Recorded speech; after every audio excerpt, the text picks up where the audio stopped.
میں 1946 میں اس چیز کے لیے ایک میٹنگ کی گئی. چونکہ 1946 تک پہنچتے پہنچتے تقریباً مسئلہ صاف ہو چکا تھا کہ اب وہ سورج نکلنے والا ہے کہ جو 1947 میں جا کر کے 15 اگست کو نکلا، یعنی کہ ملک آزاد ہوا. اب ضرورت تھی ایک ایسے قانون کی، ایک ایسے دستور کی کہ جس دستور کو کے مطابق ملک ہمارا یہ جمہوری ملک بن سکے. اب اس چیز کی ضرورت تھی کہ کیا ملک جس طریقے سے پہلے چلا کرتا تھا، سامنتوادوں کی حکومت، ظالموں کی حکومت، گورے اور کالوں کے بھید کے ساتھ، امیر اور غریب کی بھید کے ساتھ، یا پھر اونچے اور نیچے کے بھید کے ساتھ، کیا ملک اس پیٹرن پر چلے گا، یا پھر ضرورت ہے کہ ملک کو ایک نیا آئین دیے جائے، نیا دستور دیا جائے، نیا قانون دیا جائے. تو اب ضرورت اس بات کی تھی کہ آخر ملک کو دیا کیا جائے. تو اس کے لیے تو سب سے پہلی چیز کہ بہت سے سامنتواد یا پھر مغل سامراجیہ کو بھی اگر ہم دیکھیں گے تو ہم کہہ سکتے ہیں کہ وہ لوگ بھی بہت اچھی طرح سے جس طرح سے حکومت چاہیے کہ وہ نہیں کر سکے.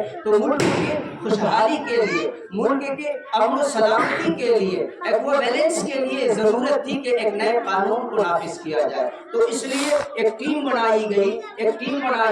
اور ٹیم بنا کر کے پھر اس کے بعد سے اس ٹیم میں حالانکہ عام طور پر ایک نام آتا ہے ڈاکٹر بھیم راؤ امبیڈکر کا، لیکن اس ٹیم میں لگ بھگ نیئر اباؤٹ 300 لوگ شامل تھے، اور اس 300 لوگوں میں سے جو صدر تھے وہ ڈاکٹر بھیم راؤ امبیڈکر صاحب. تو ڈاکٹر بھیم راؤ امبیڈکر تھے، اور اس کے تحت جو 300 پر کم و بیش لوگ تھے اس میں تقریباً 50 سے 60 مسلمان بھی تھے، لیکن تاریخ کے پڑھنوں میں کبھی یہ نام نہیں نکل گیا.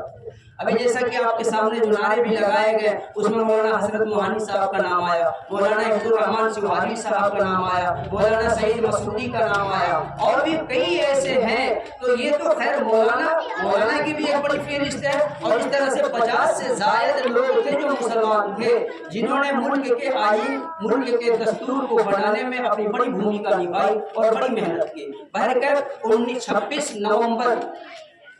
نومبر یا 19 دسمبر میں ڈیٹ بھول گیا، 6 دسمبر 1949 کو آئین بنا کر کے اور پیش کر دیا گیا کہ یہ ہے آئین، یہ ہے دستور، یہ ہے سنویدھان، یہ ہے کنسٹیٹیوشن. اور پھر اس کے بعد سے اس پر چرچا، اس پر تذکرے، اس پر ڈیبیٹ، اور یہ کرتے کرتے پھر اس چیز کو ایکسپٹ کیا گیا. اور 1950 کی 26 جنوری کو پورے ملکی طور پر، پورے پیمانے پر، عالمی پوری دنیا کی ہندوستان کے لیول پر اس چیز کو نافذ کر دیا گیا کہ اب آج سے ہندوستان چلے گا تو صرف اسی سنویدھان کے اکارڈنگ چلے گا. اگر ہندوستان میں کوئی بھی اصول، کوئی بھی ضابطے، کوئی بھی قانون جو ہوگا تو اس ضابطے کے تحت ہوگا کہ جو کہ سنویدھان. لیکن جو 1985 میں اب ضرورت اس بات کی طرف بھی ہے کہ آج تک ہم اپنے فیوچر میں اپنے بچوں کو، ماضی میں ہم اپنے بچوں کو آج تک ملک کے ویروں کی کہانیاں اور ملک کے ہیرو کی کہانیاں سناتے ہیں، لیکن کہیں نہ کہیں اب ضرورت آ چکی ہے کہ ملک کے غداروں کی بھی ہم اپنے بچوں کو تعلیم دیں کہ تاکہ یہ بچے بھی جان سکے کہ ملک کے سب سے بڑے خطرناک اور ملک کے لیے شروع سے لے کر کے آج تک وہ خطرناک پہلو کون ہے. ڈاکٹر بھیم راؤ امبیڈکر نے 1950 میں جو سنویدھان لگایا تھا، اسی سنویدھان کے کسی آرٹیکل میں یہ بات بھی لکھی ہوئی ہے، بلکہ اس سنویدھان کو جب شروعات کیا تھا، آپ جب سنویدھان آئین کا جو پہلا لائن پڑھیں گے، اگر آپ انگلش میں پڑھیں گے تو وہاں پر لکھا ہے the people of India. We the people of India. ہم بھارت کے لوگ،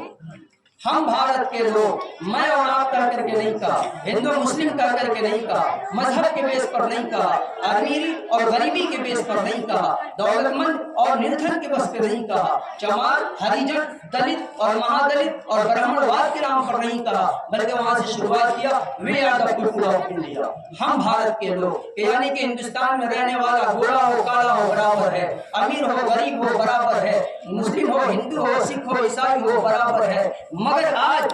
میں جس بہت مختصر ہے، میں بہت مختصر اپنی بات کر رہا، مگر آج جو ضرورت آن چکی ہے کہ اسی کنسٹیٹیوشن میں، اسی آئین میں یہ بات لکھی ہوئی ہے کہ ملک کا کوئی بھی ڈیسیزن، کوئی بھی فیصلہ کسی کے آستھا کے بنا پر، کسی کے ذاتی کے بنا پر، کسی کے دھرم کے بنا پر، کسی کی شہرت کے بنا پر، کسی کی دولت کی بنا پر نہیں کیا جائے گا. فیصلہ جو بھی ہوگا وہ کنسٹیٹیوشن کے اکارڈنگ کیا جائے گا. مگر یہی ملک جمہوریہ ہے. افسوس